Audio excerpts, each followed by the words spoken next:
Hi everyone, I am here today to introduce you to ADIY Pico, a small but mighty microcontroller board that's with potential for your creative projects.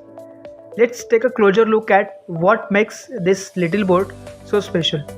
The Pico has dual core ARM Cortex M0 Plus processor, which means it's got power to handle even complex tasks.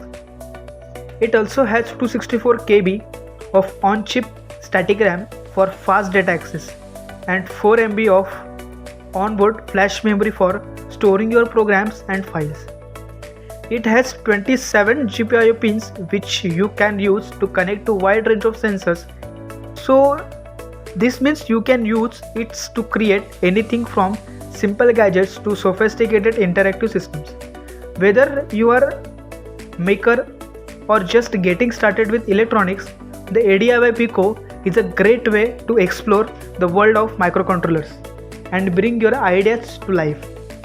It's affordable, easy to use, and huge community of users who are always willing to help and share their knowledge. Now let's see how to connect ADIY Pico to your laptop or computer. So first of all, connect USB cable to your laptop. Now press and hold boot select button and connect Type B cable to ADIY Pico.